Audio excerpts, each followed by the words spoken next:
ایک ویڈیو آپ کو دکھانے لگا ہوں. یہ ویڈیو اس وقت سوشل میڈیا پر آگ کی طرح پھیل رہی ہے. یہ ویڈیو ہے قزاقستان سے، اور قزاقستان کے پہاڑوں میں ایک غار ملا ہے جس کے منہ پر ایک بہت بڑی سی دیوار ہے، اور لوگ سوشل میڈیا پہ کہہ رہے ہیں کہ کیا یاجوج اور ماجوج کی دیوار مل گئی ہے. اب اس دیوار کو لے کر اینالسٹ آپس میں ڈیوائیڈڈ ہیں. کچھ کہتے ہیں کہ یہ جیولوجیکل ہیپننگ ہے، کچھ کہتے ہیں کہ اس کا یاجوج اور ماجوج سے کوئی لینا دینا نہیں ہے، اور کچھ کہتے ہیں کہ کچھ بھی ہو یہ کسی انسان نے نہیں بنائی ہے. دوسری طرف ایک اور ویڈیو آپ کو دکھاتا ہوں. یہ ویڈیو بھی سوشل میڈیا پر جنگل کی آگ کی طرح پھیل رہی ہے، اور اس ویڈیو کے اندر گوگل میپس کے اوپر زوم ان کر کے آپ کو ارجنٹینا دکھایا جاتا ہے، اور ارجنٹینا کے ایک علاقے کے اندر آپ یہ دیکھتے ہیں کہ کچھ شیطانی شکلیں، حیوانی شکلیں آپ کو زمین پر بنی ہوئی ایک بڑے سے رقبے پر نظر آتی ہیں، اور لوگ یہ کہتے ہیں کہ یہ کسی جائنٹ کا کام ہے، کسی دیو قامت کا کام ہے. اب یہاں پر بہت امپورٹنٹ ہے کہ آپ یہ سمجھیں کہ کیا دنیا میں کبھی جائنٹس ہوا کرتے تھے، نیفلم کی کہانی کیا ہے، اور دنیا کی وہ فوربڈن نالج کیا ہے جس کو آج دنیا بک آف جائنٹس کے نام سے جانتی ہے. کہانی کیا ہے، آئیے سمجھتے ہیں.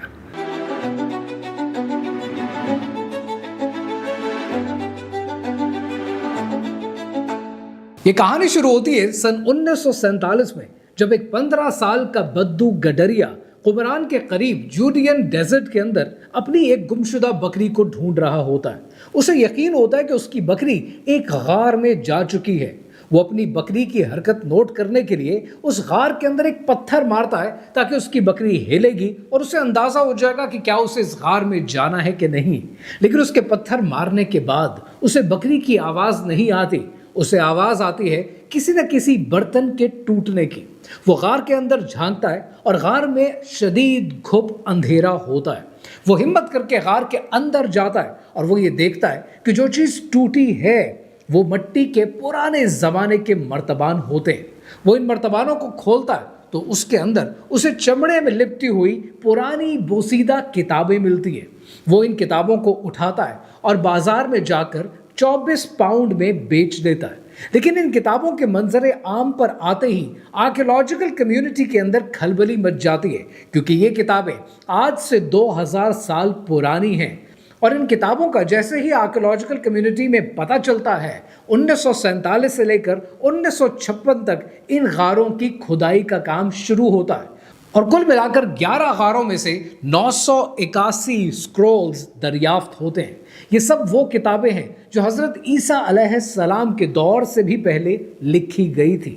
لیکن ان 981 سکرولز میں سے 10 کتابیں ایسی ہوتی ہیں جو انتہائی اہمیت کی حامل ہیں، جن کی ڈسکشن آج ہم کر رہے ہیں، کیونکہ ان 10 کتابوں کو جو نام دیا گیا ہے وہ ہے بک آف جائنٹ. اب یہاں پر سوال یہ ہے کہ بک آف جائنٹس ہے کیا؟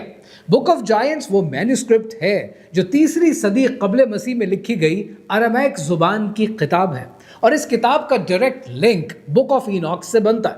بک آف اینوک کو تفصیل سے میں نے اپنی اس ویڈیو میں کور کیا ہے. بک آف اینوک کے بارے میں ہے، یعنی حضرت ادریس علیہ السلام کے بارے میں، جن کا ذکر آپ کو قرآن مجید میں بھی ملتا ہے. بک آف جائنٹس بات کرتی ہے کچھ ایسے ٹاپکس کے بارے میں کہ جو شاید آپ نے پہلے کبھی سنے نہیں ہوں گے، اور جب بھی یہ ٹاپک ریلیجس سرکلز میں ڈسکس ہوتے ہیں، ریلیجس اسکالرز اس پر بات کرنے سے کتراتے ہیں. بائبل کی جینیسس 6:1-4 کے اندر 3 لائنز ایسی ہیں کہ جو اس کے بارے میں بات کرتی ہیں، لیکن ریلیجس اسکالرز اس کی تفصیلات نہیں دیتے. بائبل میں لکھا ہے The Nephilims were on the earth in those days. اب سوال یہ ہے کہ یہ نیفلم کون ہے؟ یہ نیفلم کہاں سے آئے؟ کیا یہ جائنٹس ہیں؟ اور بک آف جائنٹس میں ان کے بارے میں کیا کہا گیا ہے؟ بک آف اینوک اور بک آف جائنٹس کے اندر ایک لفظ سننے کو ملتا ہے، اور وہ لفظ ہے واچرز کا، وہ لفظ ہے ناظران کا. جوڈائزم کی بک آف جوبلیز جو حضرت عیسیٰ علیہ السلام سے تقریباً 150 سال پہلے لکھی گئی، اس کتاب کے اندر 4:15 اور 5:6 میں کہا گیا ہے کہ یہ وہ فرشتے ہیں جنہیں زمین پر بھیجا گیا، اور ان کو ایک مشن دیا گیا کہ انسانوں کی نگرانی کرنی ہے، ان پر نظر رکھنی ہے. اب یہاں اسلامک اسکیٹالوجی سے آپ ایک بات سمجھ لیجئے کہ ہمارا ماننا یہ ہے، مسلمانوں کا ماننا یہ ہے کہ فرشتے اللہ سبحانہ و تعالیٰ کی مرضی کے خلاف کچھ نہیں کرتے. لہٰذا یہاں پر اس کہانی کو سمجھنے کے لیے آپ اس فرشتے کے کانسیپٹ کو یہاں پر ڈیمن سے ریپلیس کر لیں، کیونکہ آگے جتنی باتیں آ رہی ہیں وہ فرشتوں کے کرنے والے کام نہیں ہیں۔ بک آف جائنٹس کہتی ہے کہ 200 کے قریب ڈیمنز زمین پر اترے، اور یہ زمین پر اترے ماؤنٹ ہرمون میں، جو سیریا اور اسرائیل کے بیچ کا علاقہ اور 9000 فٹ کی اونچی بلندی ہے۔ یہاں پر اترنے کے بعد ان 200 ڈیمنز کا لیڈر تھا سیمی ہازا۔ اس نے ان 200 ڈیمنز سے وعدہ لیا کہ ہم زمین پر رہیں گے، انسانی عورتوں سے شادی کریں گے اور یہاں بچے پیدا کریں گے، اور جو ہمارا ساتھ نہیں دینا چاہتا وہ اپنے گناہوں کا خود ذمہ دار ہے۔ ان 200 کے 200 نے وعدہ نبھایا، انسانی عورتوں سے شادی کی، انہیں پریگننٹ کیا، اور پھر جو نسل پیدا ہوئی، جو قوم پیدا ہوئی، اسے تاریخ میں نیفلم کہا جاتا ہے۔ یہ نیفلم دیو قامت تھے۔ ارمیک کے مینوسکرپٹس کے مطابق ان کا قد 3000 کیوبٹس کے قریب تھا۔ یہ آدھے انسان اور آدھے ڈیمن کہلاتے تھے، اور انہوں نے انسانوں کو بہت سارے علم دیے جو کہ شاید انسانوں کو سیکھنے کی ضرورت نہیں تھی۔ کہا جاتا ہے کہ ان میں سے ایک نے انسانوں کو کاسمیٹکس سکھایا، عورتوں کو میک اپ سکھایا، ایک نے جادو کا توڑ سکھایا، ایک نے ایسٹرالوجی کا علم عام کیا، اور ایک نے کانسٹیلیشن کے علم کو پھیلایا، ایک نے ایگریکلچر کو انہانس کرنے کی بھی تعلیم دی۔ یعنی غرض یہ کہ فوربیڈن نالج انسانوں میں کامن کر دی گئی۔ وہیں پر ان نیفلم میں 2 بھائی موجود تھے جو سیمی ہازا کے بیٹے تھے۔ ایک کا نام بک آف جائنٹ کے مطابق اوہیا ہے اور دوسرے کا نام ہاہیا ہے۔ ان دونوں نے ایک رات ایک خواب دیکھا اور گھبرا کر اٹھ گئے۔ اوہیا نے کہا کہ میں نے خواب بڑا عجیب دیکھا ہے۔ میں نے یہ دیکھا ہے کہ 200 کے قریب درخت ہیں جنہیں فرشتے کاٹ رہے ہیں، جس پر ہاہیا نے کہا کہ میں نے بھی ایک خواب دیکھا ہے، اور میں نے یہ خواب دیکھا ہے کہ 200 درخت ہیں جن کے گرد آگ لگ چکی ہے۔ انہوں نے فیصلہ کیا کہ ہم اپنے باپ سیمی ہازا کو اپنے خواب بتائیں گے۔ انہوں نے اپنے باپ کو یہ خواب بتائے، اور اس کے باپ نے ان سارے 200 کے 200 اوریجنل ڈیمنز کو اکٹھا کیا اور ان خوابوں کی تفصیلات بتائیں۔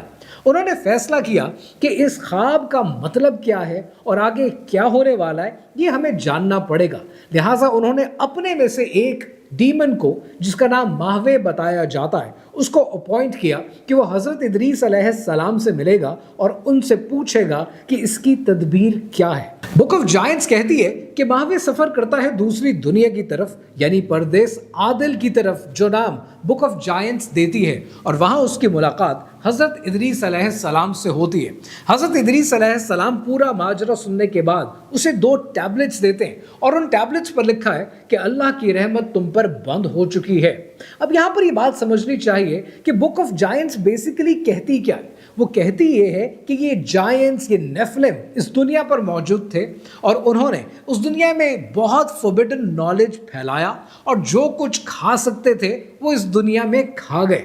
پھر انہوں نے جانوروں کو کھانا شروع کر دیا، اور پھر انہوں نے انسانوں کو کھانا شروع کر دیا۔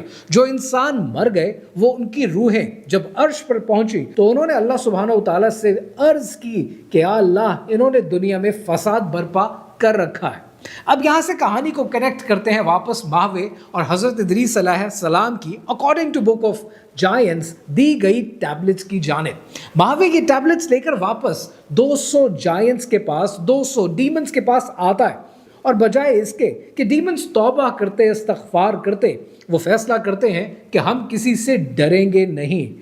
لہٰذا according to the book of giants اللہ سبحانہ و تعالیٰ یہ فیصلہ کرتے ہیں کہ اس دنیا کو ایک بار وائپ آؤٹ کر دیا جائے، اور پھر طوفان نوح کا آغاز ہوتا ہے۔ اب یہاں پر ایک بات آپ کو سمجھنی چاہیے، اور وہ یہ کہ جب بائبل کے کینن کا فیصلہ کیا گیا بک آف ایناک کو لے کر، بک آف جائنٹس کو لے کر، تب یہ فیصلہ ہوا کہ یہ ایک ریلیجس اسکرپچر نہیں کہلائے گا، لہٰذا اسے کینن میں شامل نہیں کیا گیا، نہ اسے جوڈائزم نے شامل کیا ہے، اور اسلام اس معاملے میں بالکل کلیئر ہے کہ بے شک یہ کتاب کتنی ہی پرانی ہو، یہ ریلیجس ٹیکسٹ نہیں ہے۔